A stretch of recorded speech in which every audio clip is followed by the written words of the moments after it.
to have been given the opportunity to share some of my story with you. I'm going to talk to you about my experiences, both bad and good, and how I managed to achieve my ultimate goal, recovery. My story began when I was 9. I started developing obsessions and compulsions, like washing my hands excessively and creating small routines for myself. It frustrated me that I didn't know how to overcome these difficulties of mine. I wanted to know how. I was succeeding at school, I was playing academy level football, and even running for my county. But deep down I was struggling, and I'd lost all enjoyment in life.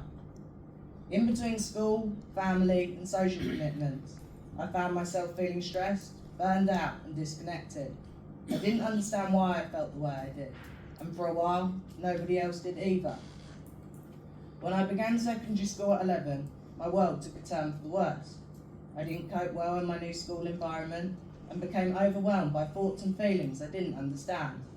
I received no help, I received no guidance, and as a result, my mental and physical health had declined. I stopped eating and drinking and became fixated on becoming fitter, but due to this, my weight kept plummeting at an alarming rate. And in November 2021, after multiple hospitalisations, CAMHS had concluded that my presentation had been driven by my OCD, and as a result, I was placed under a long-winded waiting list. I was in desperate need of support, but CAMHS and the eating disorders team continued to refuse offering me that support. I wasn't cared about, and eventually I became so poorly that my heart was close to stopping. I was often told I needed a formal diagnosis to access the treatment the mental health services had to offer, and without them, I had nothing. Over time, I was diagnosed with OCD, ASD, ADHD, and anorexia nervosa, and I found it difficult to identify the differences and similarities between each individual diagnosis. I listened to a variety of health professionals who all had separate opinions towards the best approach for me moving forward, but after a while, I became unsure as to who I should believe, as I kept receiving broken promises. And the mental health services offered a lack of support. I was meant to be making progress, but instead, my mental and physical health were just deteriorating, and as a result, I was admitted to the Mildred Creek unit in Gosh, where I spent 10 months before making my way back into the community. When I arrived back in the community, support was still slim. I wasn't supported when I was adjusting back into my daily routine, and I became overwhelmed with the change in my lifestyle. I was readmitted to another unit, but this time an eating disorder one. After 6 months, they gave me an unplanned discharge and threw me back into the community. They left me with nothing, and all because they didn't know what to do with me. And at that moment, I'd reached the lowest point in my life, but little did I know it would help me find the confidence I needed to achieve recovery. I was fed up of feeling upset, depressed, and lost. I stopped relying on others and began taking matters into my own hands. I came to realise what I could control and what I couldn't. And I couldn't control the past, but I could control the present. And I found that helpful to recognise what deserved my attention and what didn't, because then I was able to establish my priorities and prevent unnecessary stress. I overcame obstacles by facing them head on and became stronger doing it.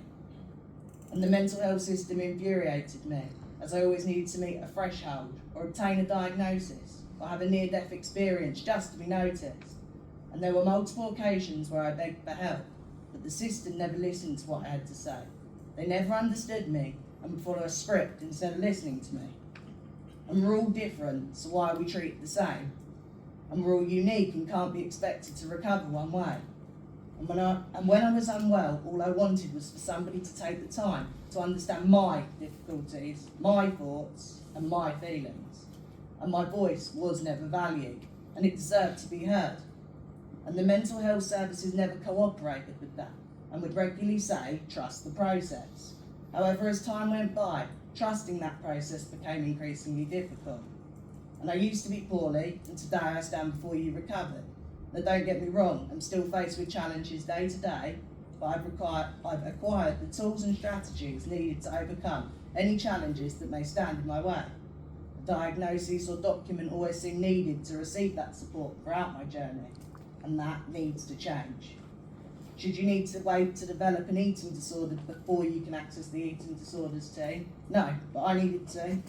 Should you need an EHCP before you can be given the correct support or the right type of school? No, but I did. Funnily enough, when I was listened to and provided with the support I'd asked for, I began thriving. And for me, being diagnosed with disorders was unhelpful and proved a big issue on my journey. In my experience, being diagnosed hindered rather than helped. It would cause me confusion, and having a diagnosis in general delayed my treatment. I was given an abundant amount of diagnoses, and each one required a different form of treatment, and each one contradicted the other. It was extremely difficult for me to comprehend. I don't think of my diagnoses, my labels, my conditions as weaknesses, but strengths that make me, me. I can't forget to mention there were some excellent people I met along my journey who did help me and took the time to get to know me. They stepped away from the one approach for all philosophy that many seem to have adopted. They were eager to discover why I felt the way I felt without judgment, and they didn't rush finding a solution to my problems or give me limited time to sort them. They were willing to accept that I was an individual and that no set play treatment existed. They realised my comorbid presentation required a bespoke support plan that would assist me in my recovery.